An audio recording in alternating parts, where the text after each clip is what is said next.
Ali, my friend, thank you for joining us this morning.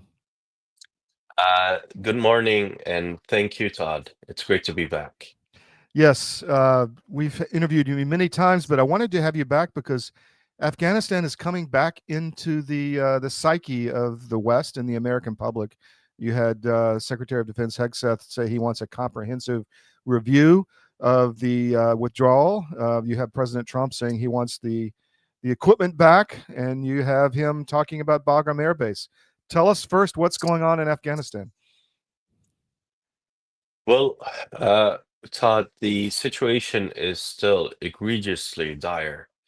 Um, as every day passes, it's getting worse.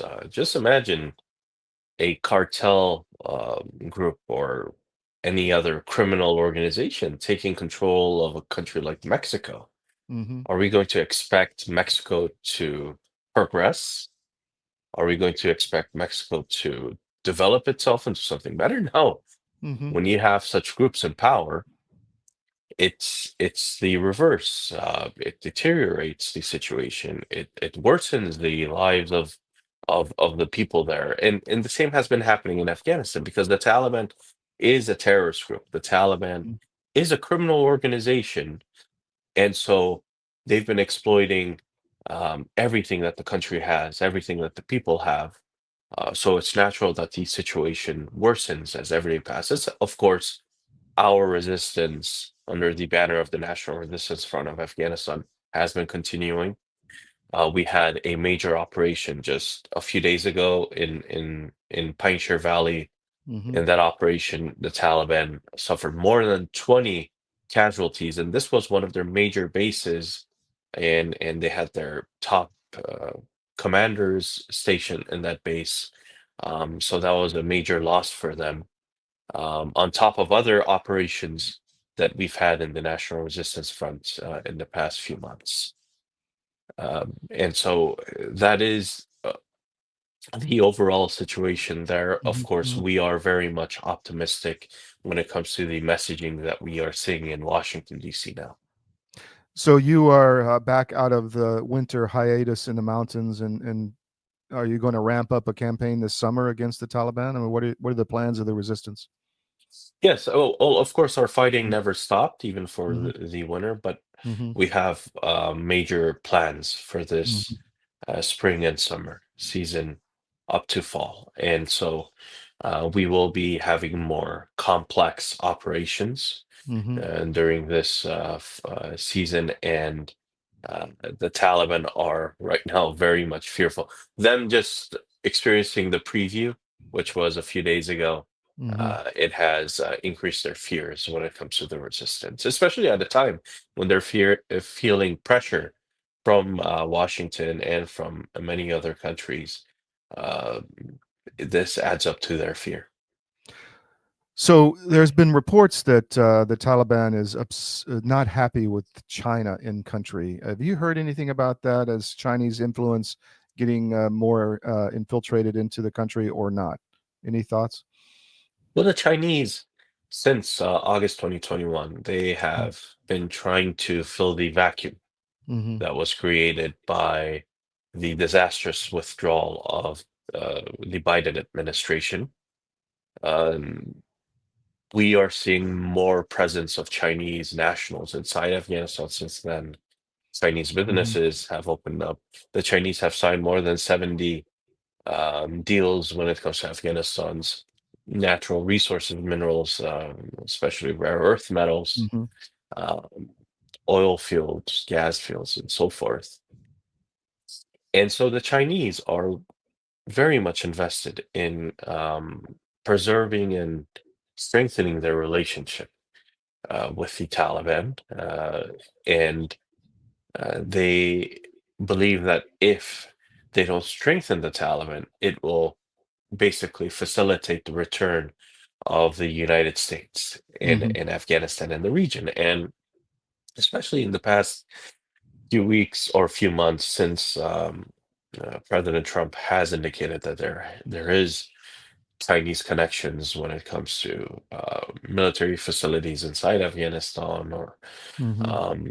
military and intelligence cooperation between the Taliban terrorist group and the PRC. We do see that China is putting an effort in gaining more access within the Taliban terrorist group, and Hmm. basically uh, strengthening the bond that exists between them. Interesting. So, what do you think about Trump's comments that he wants the equipment back and that he wants Bagram Air Base, possibly? Where do you see that from in country? What does that make you think? I believe that is totally rational and reasonable. Hmm. Uh, and first of all, uh, why should the Taliban terrorist group have $7 billion worth of US made weapons, munitions, and Hmm. equipment? Hmm. Uh, Basically, again, as I said, will the US ever hand over, or of course, it wasn't all Americans, but the Biden administration that handed over all of these Yeah. weapons and equipment back in 2021. What would have the Trump administration done if the same was done by the Biden administration regarding a drug cartel? Hmm. Giving you that example once again. So I believe the reasonable route is to take those equipment and the weapons that were left behind, because who wants a terrorist group armed to the teeth, and a terrorist group who is selling it to other terrorist groups, regional and global terror networks? There is ample evidence showing that the Taliban have sold these weapons and equipment to Al Qaeda, to ISIS, to regional terrorist groups. Hmm. And this, and as long as there are equipment and weapons inside Afghanistan, it will cause the destabilization of many regions around the globe. So I believe this is a reasonable demand from the current administration. What we believe is the Taliban will not accept this demand, so we believe that action should be taken through other means in order to destroy these equipment. You may not be able to answer this, but have you been talking to the Trump administration at all? Has there been communication with the resistance and the Americans?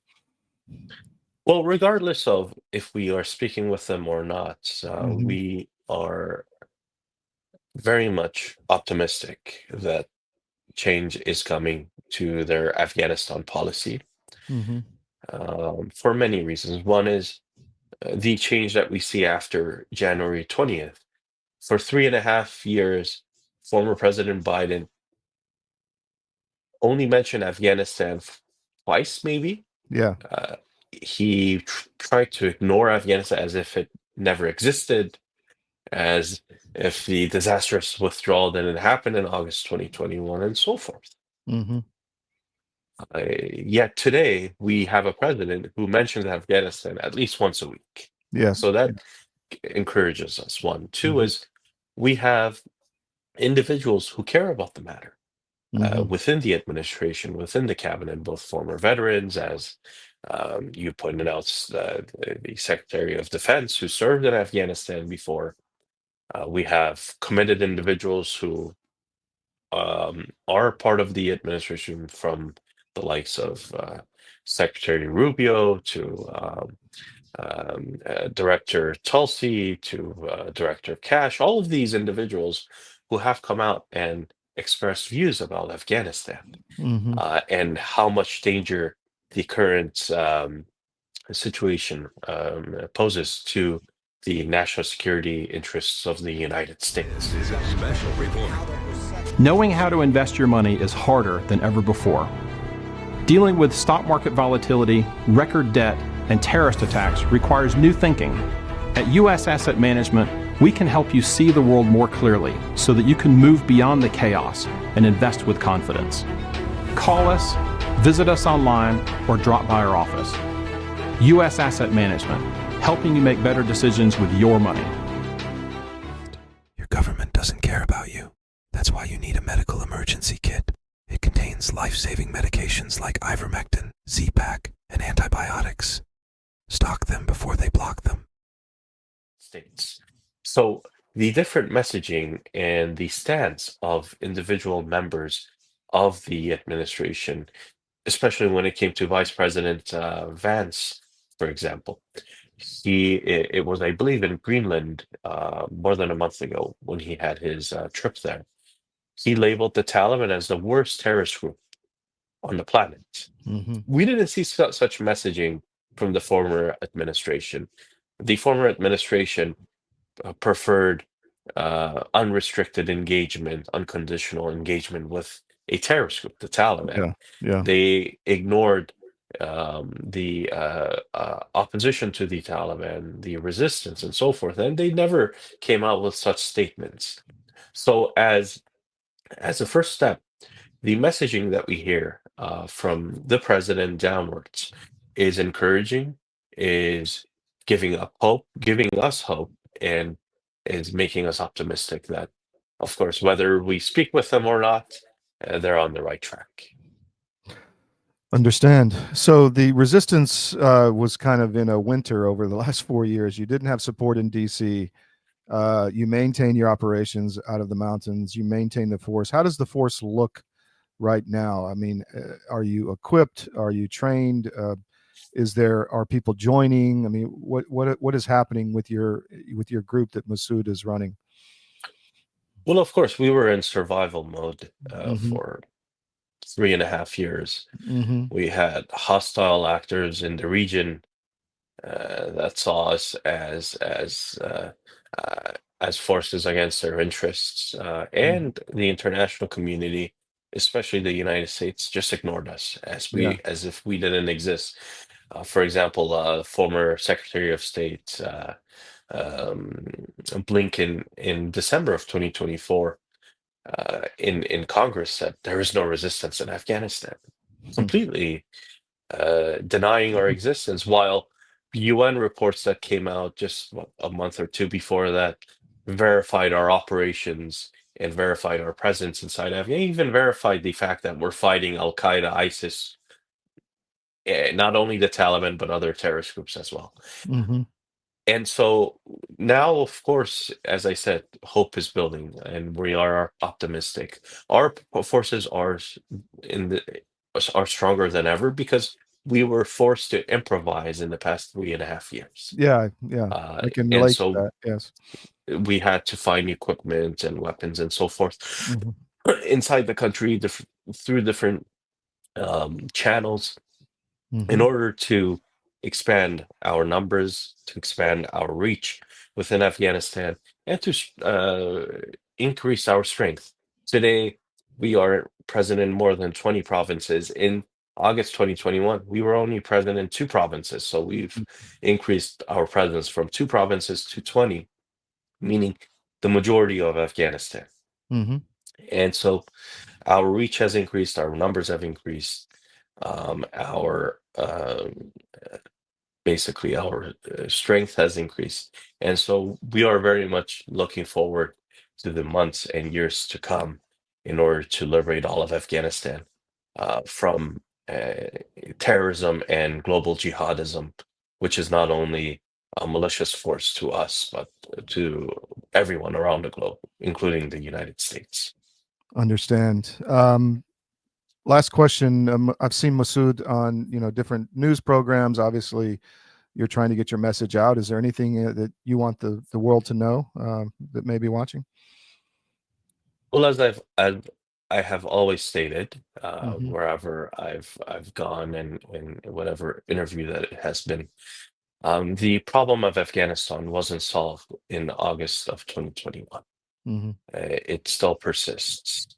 Uh, you have malicious countries against the international community now trying to use Afghanistan as a springboard to challenge the influence of especially the United States in many regions, including the Middle East. Mm-hmm. You have 21 regional and international terrorist groups inside Afghanistan who are looking for ways to infiltrate themselves into the United States, one way being the southern border, which we've Hmm. seen evidence of.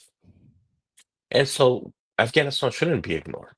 And this is why I believe President Trump is raising this issue, because he understands that there is a problem there. Yeah. Just imagine, as he has mentioned many times, if Bagram Air Base was kept after the withdrawal, would we Hmm. have faced this situation? Would the democratically elected government of Afghanistan have collapsed in 2021? Would have the Taliban gained access to $7 billion of US-made weapons? No.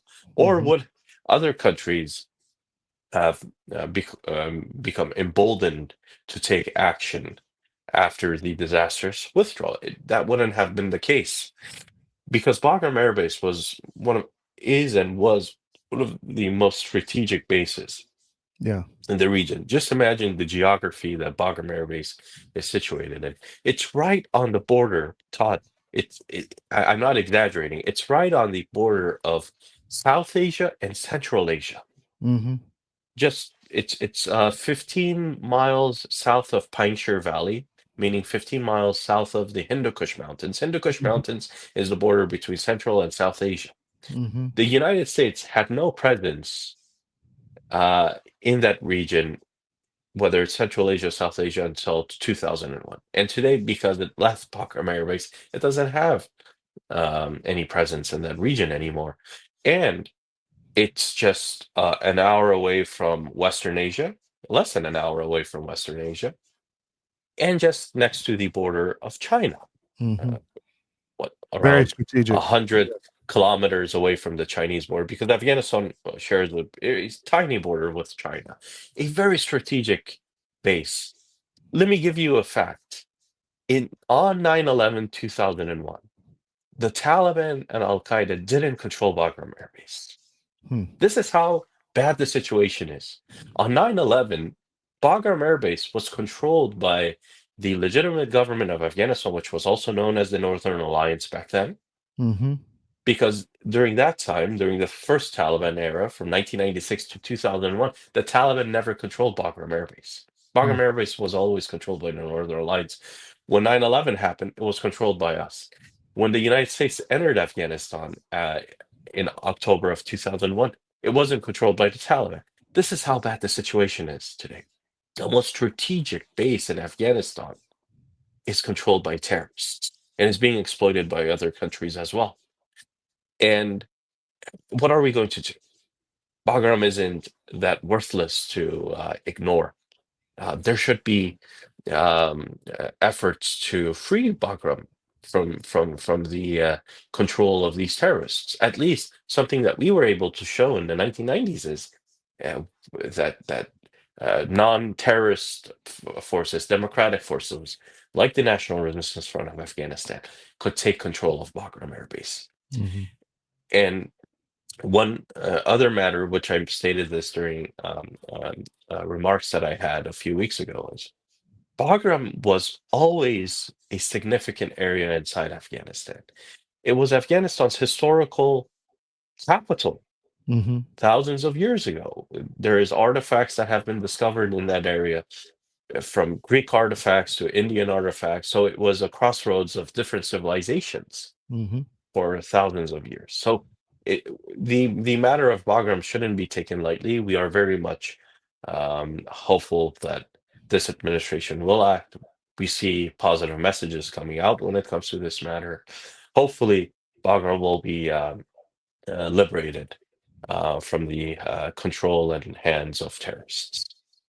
Ali, I really appreciate you coming on today. I know you're traveling, and thanks for carving out some time for us. And we'll have you back Thank you, down the Todd. road. Thank you very much.